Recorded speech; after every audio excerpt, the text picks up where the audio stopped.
Lost in the icy wilderness, a young boy stumbles into a polar bear's path. What happens next defies all odds and leaves rescuers stunned. And if you cherish your family and love stories like this, don't forget to subscribe to our channel and avoid 10 years of bad luck. The morning sun cast long shadows across Malibu Beach as Max adjusted his swimming goggles. The water stretched before him, calm and inviting, masking its potential dangers. At 28, Max had spent countless hours training in these waters, but today felt different. The upcoming competition weighed heavily on his mind as he stepped into the cool Pacific waters. Steve, his mentor of 15 years, had spent the previous evening drilling the fundamentals into him once again. "The ocean isn't a swimming pool, Max," Steve had said, his weathered face serious under the beach house lights. "You can be the strongest swimmer in the world, but if you don't respect the sea, it'll teach you that lesson the hard way."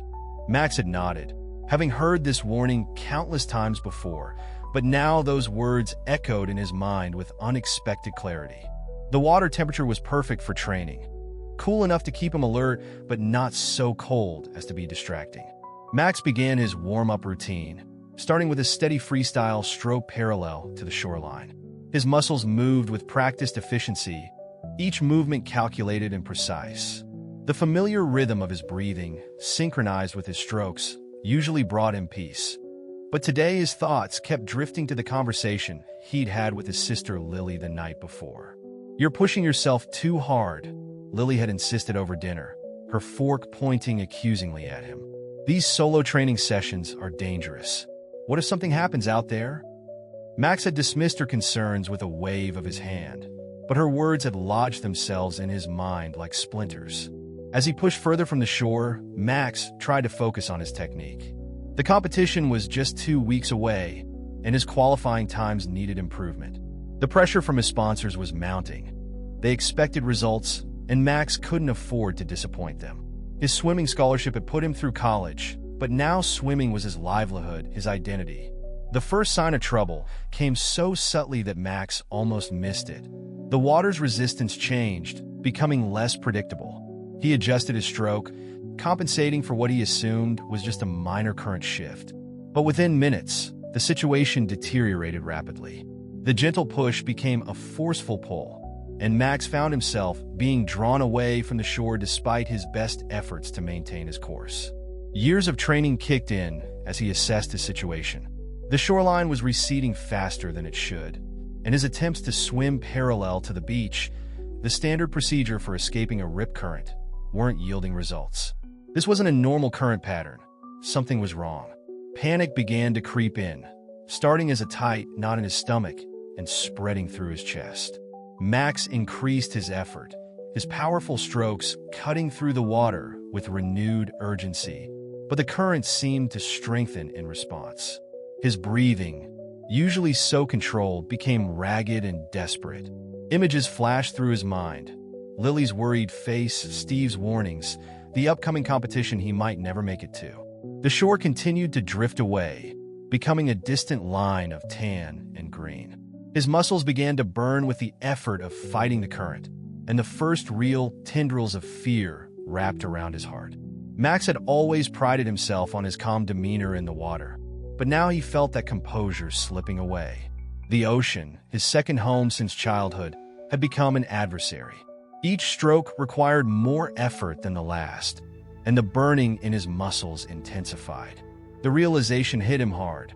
He was in serious trouble, and there wasn't a single other swimmer in sight. The water seemed to be playing with him now, letting him make a few yards of progress before pulling him back even further. His legs were beginning to cramp from the constant effort, and his lungs burned with each desperate breath.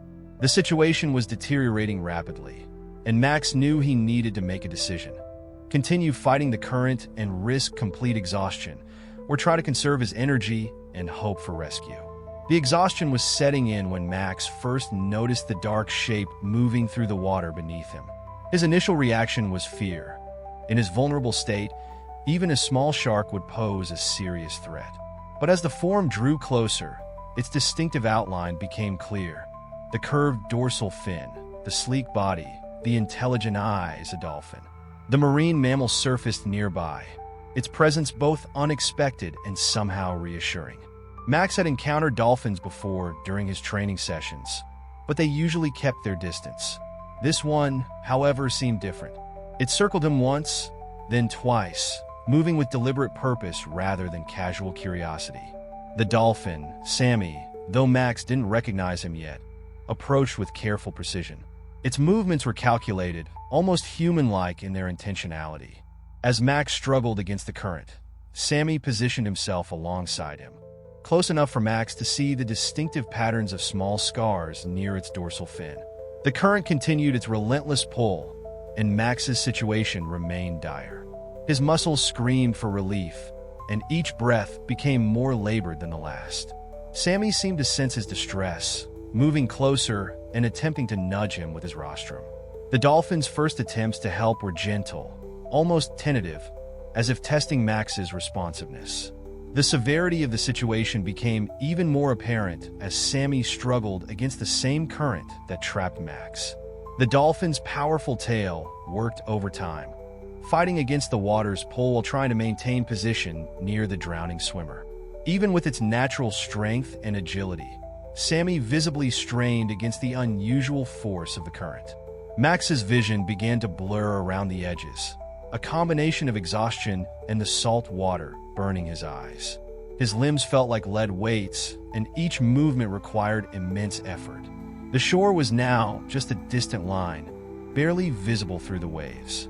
The realization that he might not make it back hit him with crushing force. Sammy's presence, however, provided an anchor point for Max's fading consciousness.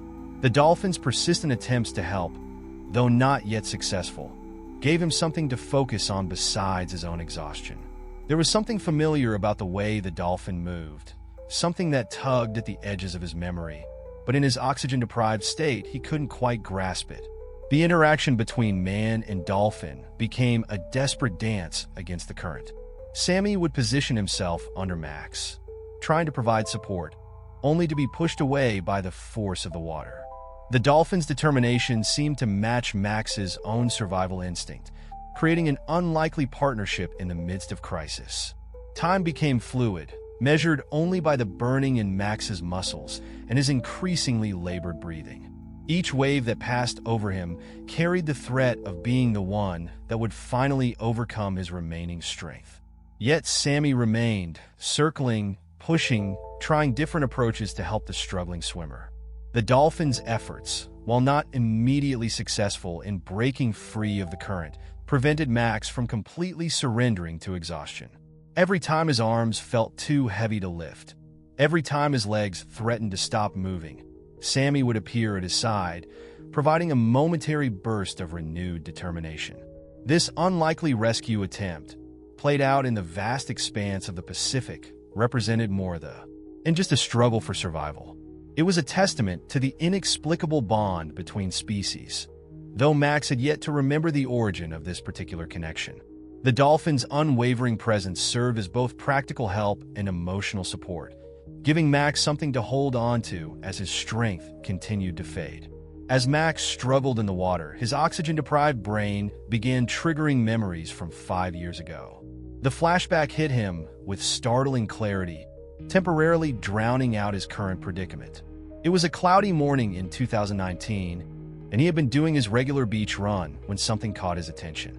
The memory unfolded in vivid detail, the sound of distressed clicking and thrashing coming from behind a cluster of rocks. Max had deviated from his running path, following the sounds until he discovered a young dolphin entangled in an abandoned fishing net. The marine mammal was bleeding from where the netting had cut into its skin, particularly around its dorsal fin. Max's past self moved without hesitation, wading into the shallow water. The dolphin, later named Sammy by the rescue team, had initially thrashed more violently at his approach, but something remarkable happened. As Max spoke in soft, steady tones, the dolphin gradually calmed down. He remembered the moment their eyes met, an unexpected connection forming in that shared gaze. The memory shifted to the painstaking process of freeing Sammy. Max had used his pocket knife to carefully cut away the netting, working for nearly an hour in the cold water. His hands had been shaking, both from the temperature and the fear of accidentally hurting the dolphin further.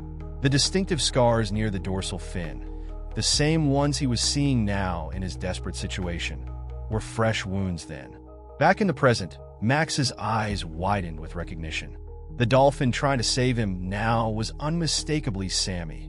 The same patterns of healed scars, the same intelligent eyes. The realization sent a surge of adrenaline through his exhausted body. This wasn't just any dolphin coming to his aid. This was the same creature he had saved years ago. The flashback continued, showing the aftermath of the rescue. Marine biologists had arrived, documenting Sammy's injuries and tracking his recovery. Max had visited the rehabilitation center regularly, watching as Sammy regained his strength. The scientists had been amazed by the unusual bond between them, noting how the dolphin would always respond to Max's presence. In his current state of distress, more memories surfaced. The day Sammy was released back into the ocean, the unexpected visits during his training sessions over the years. Max had always noticed dolphins during his swims, but hadn't made the connection that it was often the same one, keeping a watchful eye on him. The past and present merged as Max realized the significance of their connection. The same determination he had shown in freeing Sammy from the fishing net was now being reciprocated, as the dolphin refused to abandon him to the current. It was a demonstration of something beyond simple animal instinct, a display of recognition and perhaps even gratitude. These revelations flashed through Max's mind in seconds, bringing with them a renewed surge of hope. The exhaustion in his muscles was still present, the danger still very real, but understanding who his rescuer was changed something fundamental in his struggle. This wasn't just about survival anymore. It was about the unexpected ways the universe could bring two lives full circle. As his mind returned fully to the present, Max found himself seeing Sammy's rescue attempts in a new light. Every nudge, every supportive movement wasn't just instinctive behavior. It was the deliberate effort of a creature repaying a debt that had never been demanded. The realization provided Max with a second wind, a surge of energy born from the pure amazement of their reunited paths. The realization of MMY's identity sparked something in Max, a surge of determination that temporarily overshadowed his exhaustion. Together, they began working in sync, their movements becoming more coordinated with each passing moment. Sammy seemed to sense the change in Max's energy and adjusted his approach accordingly. The dolphin positioned himself more deliberately now, no longer just nudging randomly, but creating a pattern that Max could follow. When waves approached, Sammy would signal with a quick click, allowing Max to time his movements with the water's natural flow. This coordination, born from their shared history, began to make a difference against the relentless current. The shoreline, though still distant, started to seem less impossible to reach. Max's swimming technique changed, becoming more efficient as he worked with Sammy's guidance, rather than fighting independently against the current. Each stroke was calculated, timed with the dolphin's movements and the ocean's rhythm. The partnership that had begun 5 years ago with a rescue was now working in reverse. Suddenly, Max's foot cramped severely, causing him to gasp and swallow seawater. The pain shot through his leg like an electric current, threatening to undo their progress. Sammy immediately responded, pressing closer to support Max's weight while he fought through the cramp. These crucial moments demonstrated the dolphin's extraordinary awareness of human distress. As they neared the shore, the beach came into clearer focus.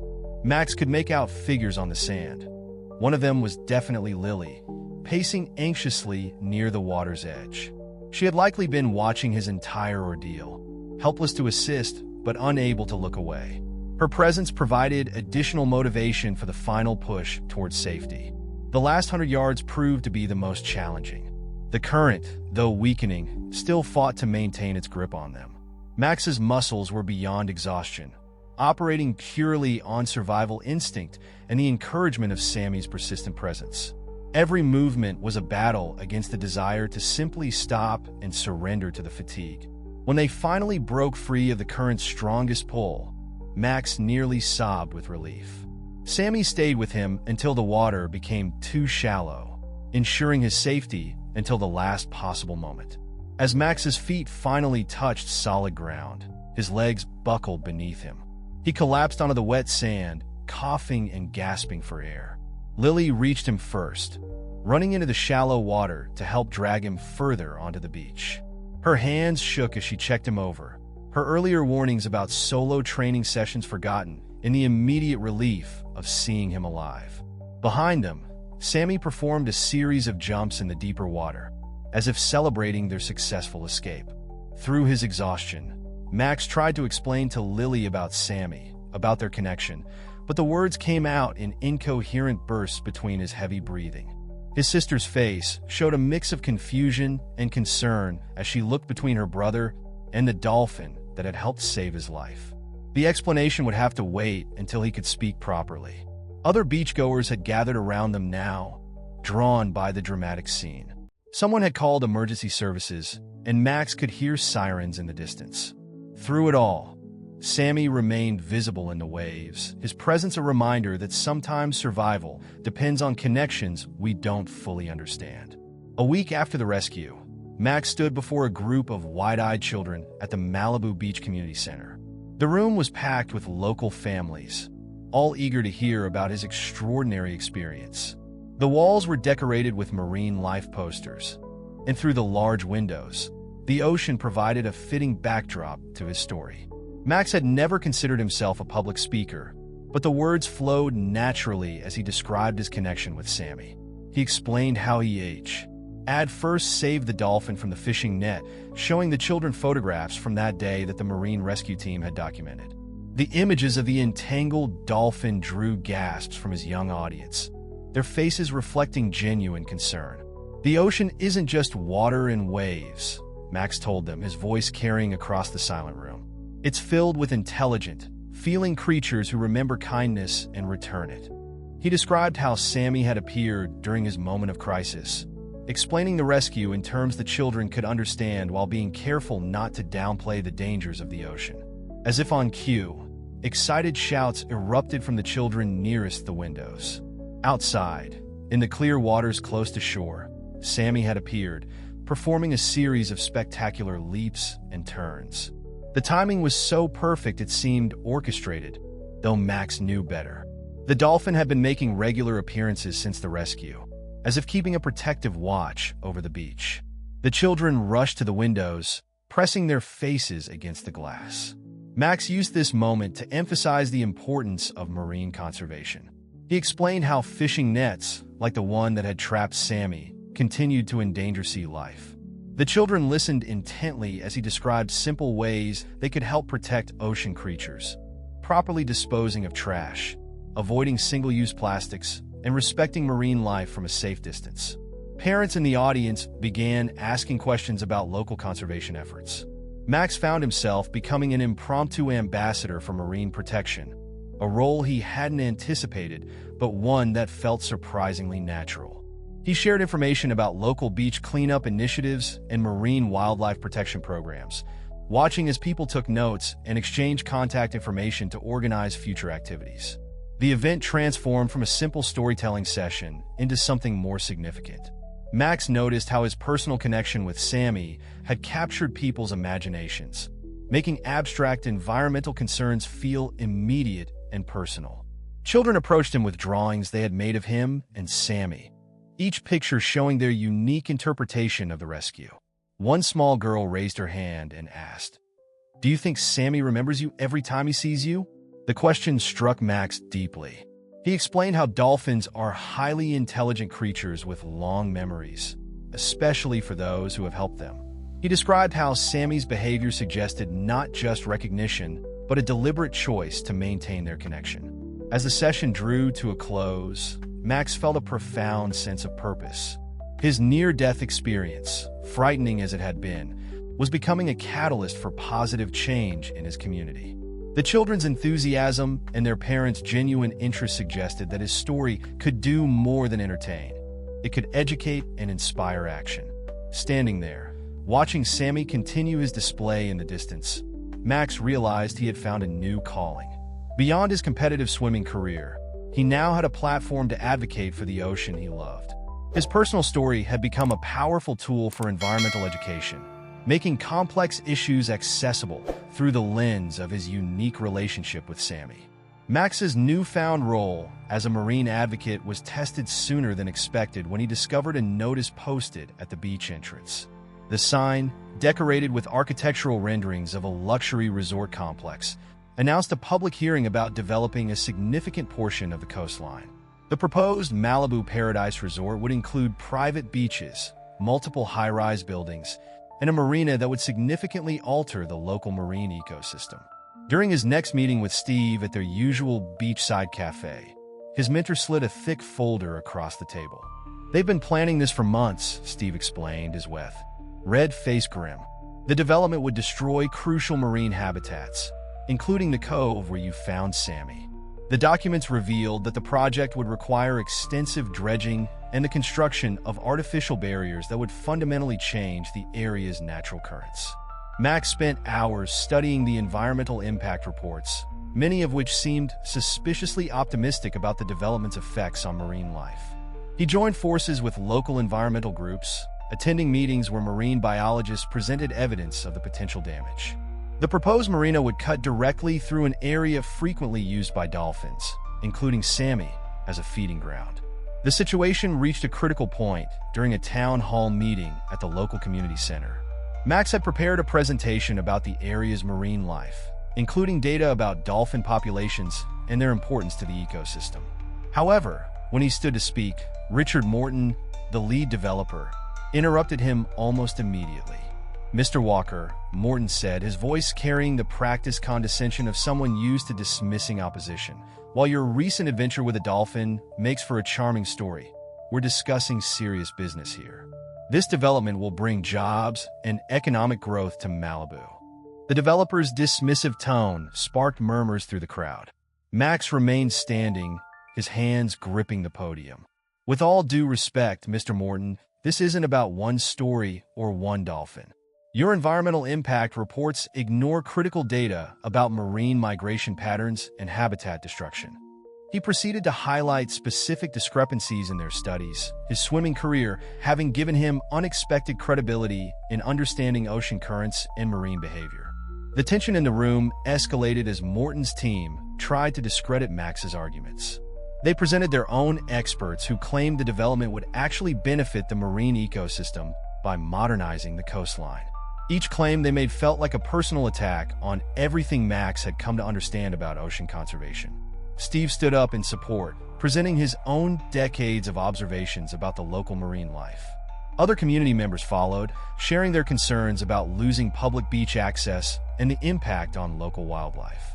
The meeting, intended to be a simple formality in the approval process, transformed into a heated debate about environmental responsibility versus economic development. As the meeting drew to a close, Morton approached Max privately. "You're making a mistake opposing this project," he warned, his friendly public persona replaced by something colder. "Some things are bigger than saving a few fish." The threat was subtle but clear. This fight was just beginning, and the developers had resources Max couldn't match. Walking home along the beach that evening, Max spotted Sammy in the distance, his dorsal fin cutting through the sunset-painted waves. The sight strengthened his resolve. This wasn't just about preserving his connection with one dolphin. It was about protecting an entire ecosystem that had given him so much, including his life. The weeks following the town hall meeting saw Max transform from a local swimmer with an extraordinary story into the face of a growing environmental movement. He organized a peaceful protest on the beach, carefully timing it to coincide with World Oceans Day to maximize media attention. The morning of the event, he arrived to find hundreds of people already gathering, many carrying handmade signs with slogans like "Save Our Seas" and "Protect Malibu's Marine Life." Lily, who had initially been skeptical of Max's involvement in such a public confrontation, stood beside him now. Her expertise in social media management proved invaluable as she coordinated live streams and updates, ensuring their message reached beyond the local community. "Yeah, tee it now," she told him, watching families set up on the beach. "This isn't just about swimming anymore. The protest took on an unexpected character as marine biology students from nearby universities arrived with educational displays about local marine life. They set up microscopes showing samples of healthy coral and explained how the proposed development would affect the delicate coastal ecosystem. Children from Max's community center talks came with their parents, proudly displaying their marine life artwork. Local news crews arrived, drawn by the growing crowd and the compelling narrative of the Olympic hopeful swimmer turned environmental activist. Max found himself facing cameras, trying to balance his message between urgency and hope. "This isn't about stopping all development," he explained to a reporter. "It's about responsible development that respects our marine ecosystem." The developers responded with their own media campaign, releasing slick advertisements promising jobs and economic growth. They hired social media influencers to promote the resort's proposed eco-friendly features, though their claims seemed hollow against the reality of the environmental impact reports. The pressure on Max and his supporters intensified as pro-development groups began organizing counter-protests. The energy at the beach protest reached a peak when someone spotted Sammy offshore, accompanied by several other dolphins. The pod's appearance felt like a validation of their cause, drawing cheers from the crowd. Photographers rushed to capture the moment, creating powerful images that would later appear in environmental magazines and news reports. But the day wasn't without its tensions. A group of construction workers, concerned about losing potential jobs, arrived to voice their opposition. Max approached them directly, listening to their concerns rather than dismissing them. "We're not against jobs," he assured them. "We're for finding a solution that works for everyone, including the marine life that makes our coast special." The most surprising support came from unexpected quarters. Local business owners, initially hesitant to oppose the development, began speaking out about how their customers valued the natural beauty of the coast. Surf shop owners, restaurant managers, and hotel operators joined the protest, arguing that their businesses thrive because of the unspoiled coastline, not in spite of it.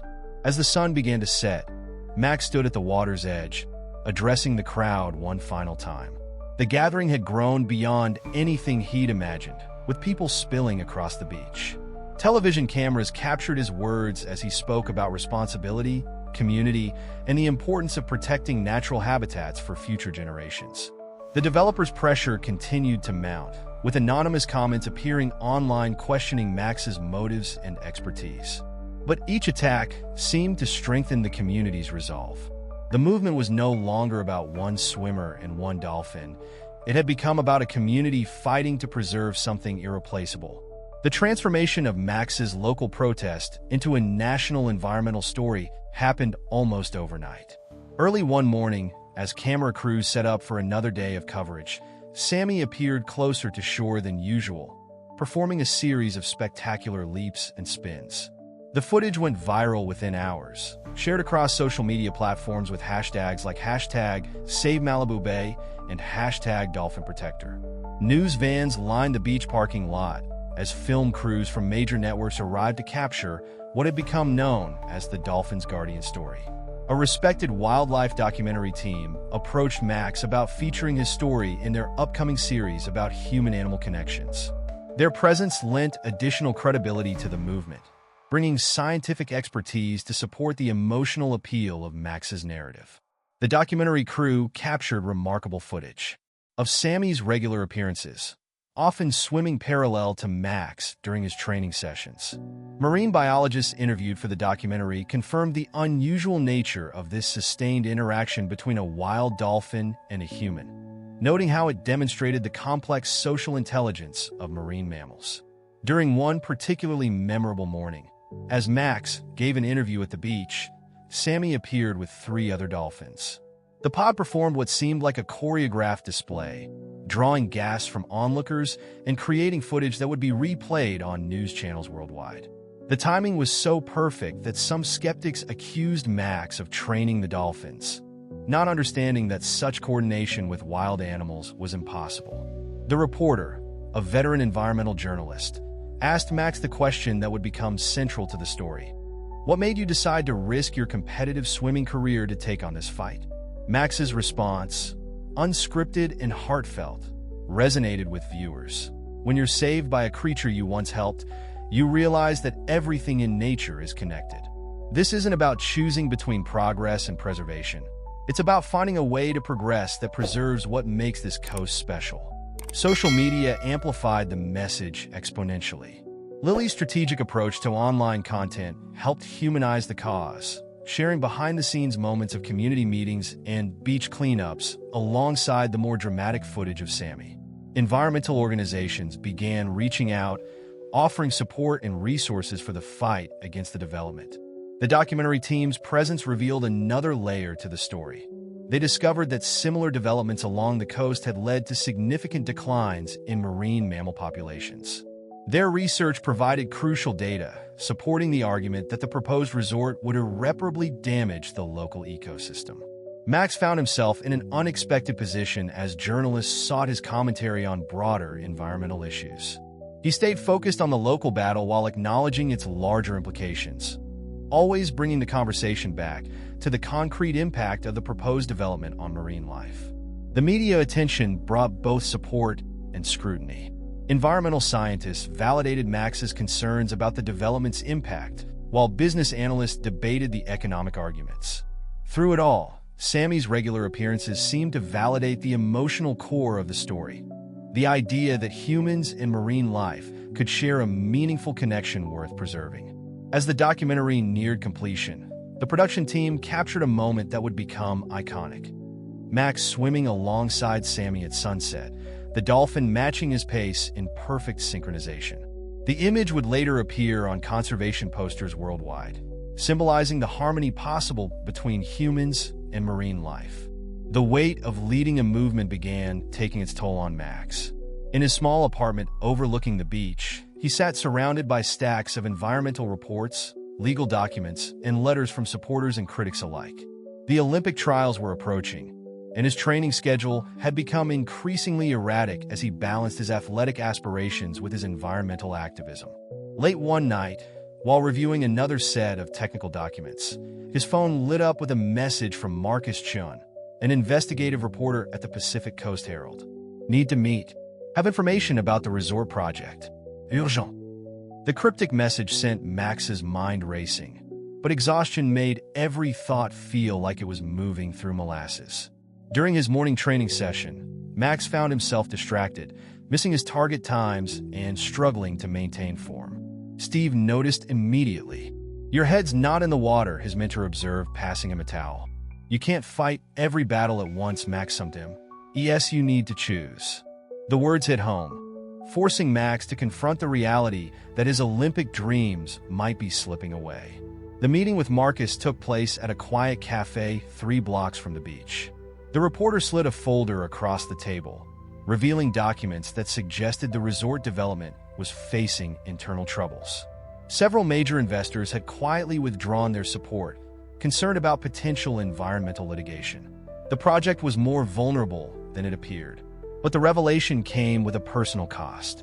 The stress of the past months had strained Max's relationship with Lily, who worried that he was losing himself in the cause. "You barely swim anymore," she pointed out during a tense dinner.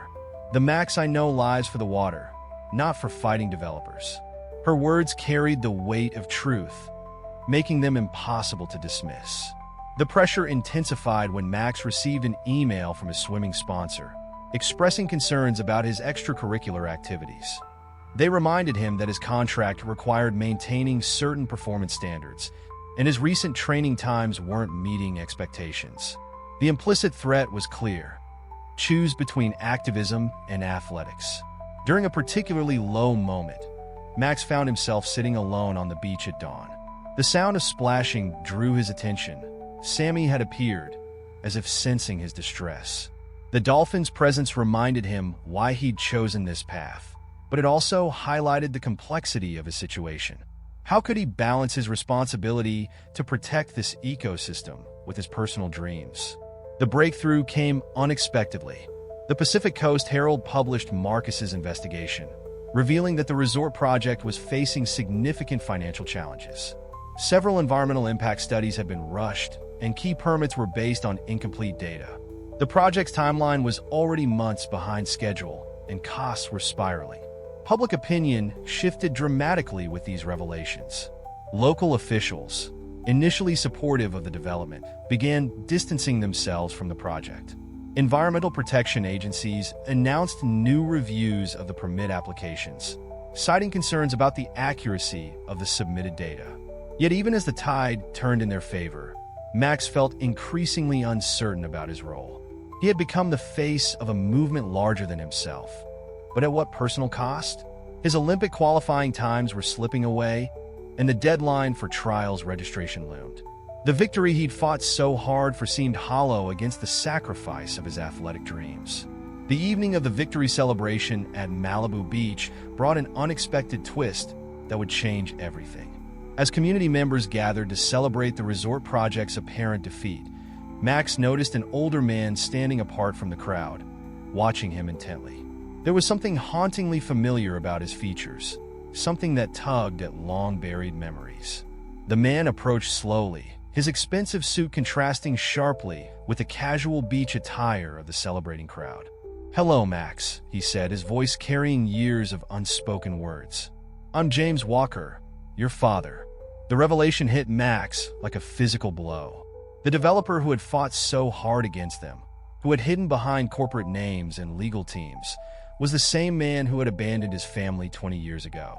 The crowd's celebration faded into background noise as father and son moved to a quiet spot near the water's edge. James explained how he'd watched Max's journey from afar, first as a competitive swimmer, then as his primary opponent in the development battle. "I knew it was you from the first town hall meeting," James admitted. "I saw your mother's determination in your eyes." The truth spilled out in waves. James revealed that he'd been aware of Max's connection with Sammy from the beginning. His development company had accessed the marine rescue records, and he'd recognized his son's name on the dolphin rescue documentation years ago. "Every time you spoke about protecting the marine life, I heard the echo of my own passion before business took over," James confessed. Max struggled to process this information. "You could have stopped this at any time," he said, his voice tight with emotion. "You watched me fight, risk my swimming career, drain my savings." James nodded, his eyes fixed on the horizon, where Sammy's fin occasionally broke the surface. "I needed to see if you would finish what I couldn't," James replied. 20 years ago, I faced a similar choice between development and conservation. I chose profit, and it cost me everything: my family, my principles, my peace of mind. He pulled out a thick envelope from his jacket. "The resort project isn't just paused, Max. It's over. I'm withdrawing completely and converting the purchased land into a marine wildlife sanctuary." The documentation in the envelope revealed James's comprehensive plan: a fully funded marine research center, educational programs for local schools, and protected status for the entire coastline. The sanctuary would include a training facility where Max could pursue his Olympic dreams while continuing his environmental work. As they talked, Sammy appeared close to shore, accompanied by his pod. James watched the dolphins with visible emotion. "When I saw you with that dolphin, I realized you had become the man I should have been," he said. "You chose what I couldn't to stand for something bigger than profit." The revelation transformed the victory celebration into something more profound. Max shared the news with the crowd, watching as initial shock gave way to jubilant appreciation. Lily, seeing her father for the first time since childhood, moved through her own complex emotions, but recognized the significance of the moment. Standing at the podium one final time, Max addressed the gathered community. "Sometimes the greatest victories come from understanding our opponents, not defeating them," he said, his father standing quietly at his side. "This sanctuary isn't just about saving dolphins or protecting beaches. It's about recognizing that it's never too late to make the right choice." As the sun set on Malibu Beach, Max stood at the water's edge with his reunited family. Sammy performed one last acrobatic display, as if celebrating not just the preservation of his home, but the healing of the family that had helped make it possible. The journey that began with a rescue years ago had come full circle, proving that sometimes the most important connections we make are the ones we never expected.